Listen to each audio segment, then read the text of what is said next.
Kumano Kodo, Japan's ancient pilgrimage trail. We're heading out from Shirakawa on a perfect sunny day. But first, a quick stop in Asso for a bite before the long bus ride ahead. We stopped at a Chuka restaurant near Asso Station. Chuka is Japan's own take on Chinese cuisine, shaped over a century into something distinctly Japanese. Think lighter broths, milder spice, and cleaner presentation. We went for tanmen, a simple vegetable noodle soup, and mapo tofu, which here is silkier and less fiery than the Sichuan original. Fueled up and ready for the long bus ride into the mountains. From Asso Station, we board the bus deeper into the Kumano region.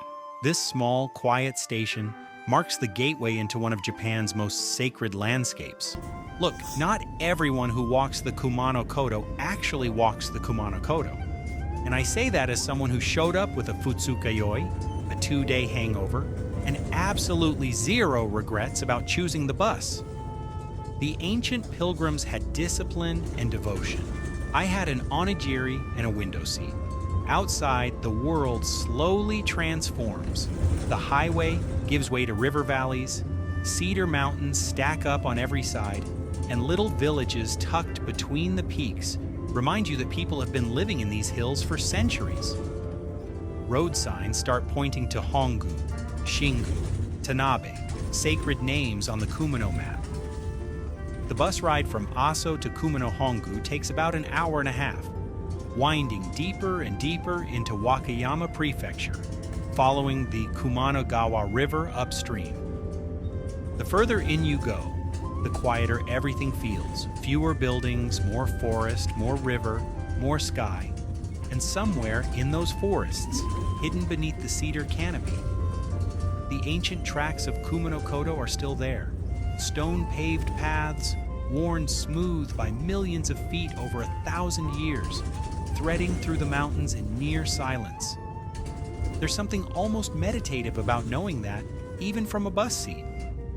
The Kumano region is one of the most remote and sacred areas in all of Japan. And as the mountains close in around you, you start to feel exactly why. By the time the first Kumano Kodo sign appears out the window, even the hangover starts to feel like part of the journey. An hour into the bus ride, nature calls, and honestly, the rest stop view almost makes it worth it. Back on the bus, and now the Kumano River becomes your constant companion, wide, jade green, and impossibly calm. This river was itself a sacred pilgrimage route, where ancient nobles traveled by boat to reach the grand shrines of Kumano. The old iron truss bridges crossing the Kumano tell you the city is far behind now. Each one a little rustier, a little more weathered, a little more beautiful. The river widens, the trees press closer, and the whole valley feels like it's holding its breath. Then the bus slows, and you know you've finally arrived. This is Kumano Hongu Taisha, the most sacred of the 3 Grand Kumano shrines and the spiritual heart of the entire pilgrimage. You pass through the torii gate and the world changes instantly. Towering cedar trees close in on both sides, their trunks so wide and straight they feel less like trees and more like pillars holding up the sky. Lining the path are hundreds of white nobori flags, each one hand-brushed with the name of the shrine's deity, Kumano Gongen, offered by worshippers from across Japan. The banner at the entrance bears the Yatagarasu, the 3-legged crow, divine messenger of Kumano, said to have guided the first emperor through these very mountains. And then there are the stairs, stone steps rising steeply into the forest, flanked by stone lanterns on both sides, the path narrowing as it climbs higher toward the main hall. Every pilgrim who walked the Kumano Kodo ended their journey right here, at the top of these steps. Now it's our turn. These stairs, all 158 of them, are called the Sando, the sacred approach. Every step upward is intentional. In Shinto tradition, the climb itself is part of the purification. You leave the ordinary world behind with each step and arrive at the shrine a little more prepared to stand before the gods. Kumano Hongu Taisha enshrines 12 deities, chief among them Ketsumiko no Kami, a god of medicine, healing, and safe travel. For over 1,000 years, emperors, samurai, monks, and common people all made this same climb. At its peak in the Heian period, the Kumano pilgrimage was so popular, it was called the Kumano Nachi mode, an endless procession of nobles moving through the mountains like ants. The white flags flanking the stairs bear the name Kumano Daigongen, the divine manifestation of Kumano, brushed by hand and offered by devotees from across Japan. And somewhere near the top, the cedar canopy opens just slightly, and the first glimpse of the shrine's cypress roof appears. That moment, after everything, the travel, the bus, the hangover, the stairs, feels completely earned.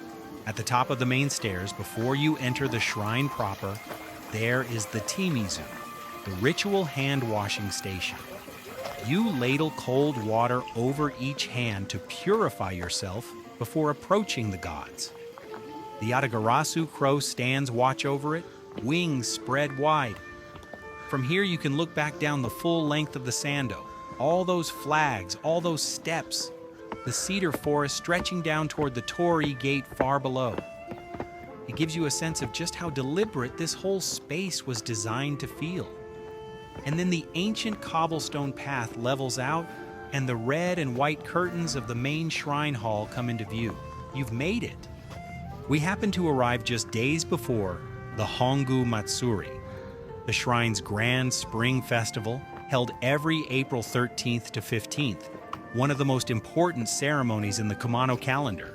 The shrine compound opens into a wide stone courtyard, the thatched main hall ahead, draped in festival banners.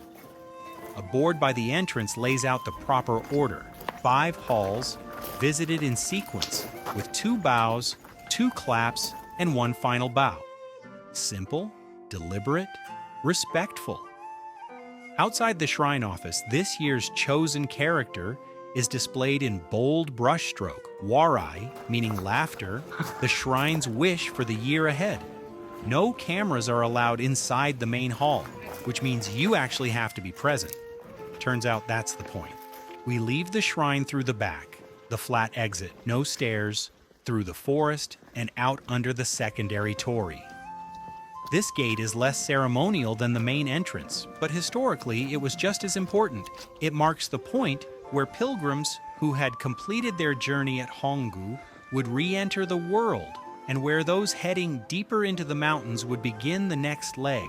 The Kumano Kodo is not one trail but a network, routes spreading out from this very point toward Nachi, toward Hayatama, and back north toward Kyoto and Osaka. For Heian period nobles completing all 3 grand shrines of Kumano, Hongu, Nachi, and Hayatama, was considered one of the most spiritually powerful acts a person could perform. Emperor Go-Shirakawa made the pilgrimage 34 times. The forest path out of this gate would have looked almost exactly the same to him as it does to us today. And somewhere, just beyond the village road ahead, the trail climbs back into the mountains. This is it. The actual Kumano Kodo, not the approach path, not the shrine grounds, but the trail itself climbing into the mountains exactly as it has for over 1,000 years. The moment the surface changes from packed dirt to fitted stone, you feel it. These cobblestones were laid by hand, some of them during the Heian period, worn smooth by the feet of millions of pilgrims before you even arrived. UNESCO recognized this trail network as a World Heritage Site in 2004. One of only 2 pilgrimage routes in the world to receive that designation, the other being the Camino de Santiago in Spain.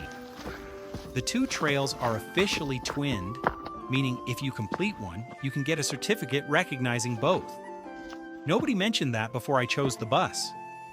Though to be honest, even knowing that, I probably still would have chosen the bus. The route we're on is the Nakahechi, the imperial route, historically walked by the aristocracy and the Heian emperors. It stretches roughly 70 kilometers from Tanabe on the coast all the way to Hongu. A fit hiker doing it end-to-end takes about 3 to 4 days. We're doing about 20 minutes of it uphill, which I think captures the spirit of the thing. Mostly the spirit of the thing. What makes the Nakahechi remarkable is not just its age, but who walked it. From the 10th century onward, the Kumano pilgrimage became almost fashionable among the Heian nobility. Emperor Shirakawa made this journey 34 times. Retired Emperor Go-Toba walked it in the dead of winter. The processions could stretch for kilometers. Hundreds of attendants, priests, musicians, porters, carrying the emperor on a palanquin through these exact mountains. And yet the trail itself was walked the same way by ordinary farmers, merchants, and the desperately ill, all seeking the same blessing at the end. Look at the trail surface as it changes.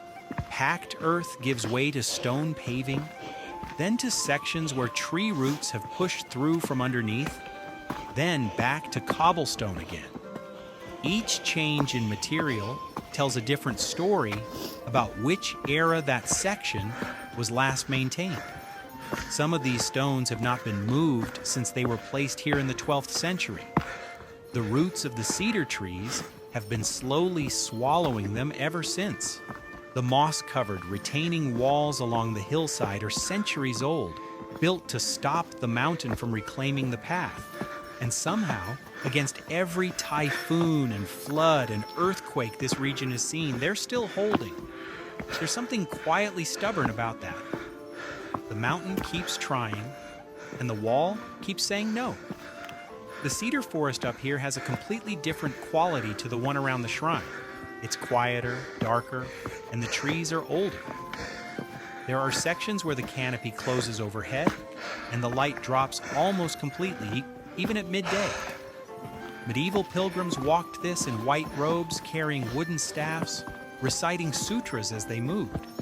Many of them were genuinely sick, walking here as a last resort, hoping the gods of Kumano would cure what medicine could not. The journey itself was considered part of the spiritual practice, not a means to an end, but the thing itself. Walking slowly, suffering a little, arriving changed. We are not suffering, but we are walking slowly, and I think that counts for something. The stone steps climbing ahead were placed here so the path would survive the rain, and it rains constantly in the Key Mountains, one of the wettest regions in all of Japan. Annual rainfall here can exceed 4 meters in some years. Typhoons roll through every autumn. The trail floods, washes out, and gets rebuilt again and again for 1,000 years. That it still exists at all feels like its own kind of miracle, or at minimum, a very impressive maintenance schedule. If you were to keep walking from here, really walking, boots on, multiple days, the trail continues north through the mountains toward Takejiri Oji, the traditional starting point of the Nakahechi. From there, it is roughly 2 full days back toward the coast at Tanabe. To walk the full route in the traditional direction, you would arrive at Hongu, the shrine we just came from, after climbing and descending these ridges for 40 kilometers. The pilgrims who did it called the arrival moment Hongu Mairi, the feeling of completing the walk and standing before the shrine having earned it. We had that same moment technically, just in reverse order and via public transport. There is a feeling on this trail that is hard to describe. It is not dramatic. There are no sweeping views, no sharp peaks, just forest and stone and the sound of your own footsteps. But something about the scale of time here, the thought that these same stones held the feet of emperors and monks and ordinary people carrying their fears up a mountain, makes the silence feel full rather than empty. Like the trail is listening. We don't go far, just far enough to understand what it is. And then we turn back. On the way back, this open field comes into view. This is Oyunohara, the original site of Kumano Hongu Taisha, before floods destroyed it in 1889. That torii in the distance is the largest in Japan, standing 34 meters tall, marking where the ancient shrine once stood, back in Shirahama dinner. After a day in the mountains, the only correct move is to sit down in front of as much seafood as possible and not move for 2 hours. We start with Thai sashimi.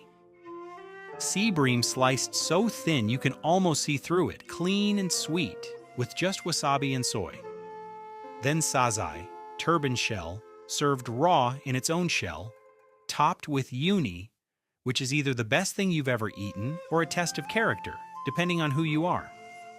The fish goes on the grill, the oden arrives, soft egg and daikon slow-cooked in dashi broth, the kind of dish that feels like it's been simmering since the Heian period.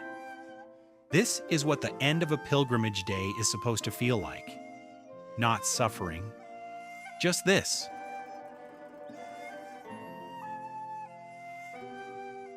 If this video made you want to walk the Kumano Kodo, or at least take the bus there, drop a comment below and subscribe for more Japan travels. The mountains are waiting, and unlike me, they are very patient.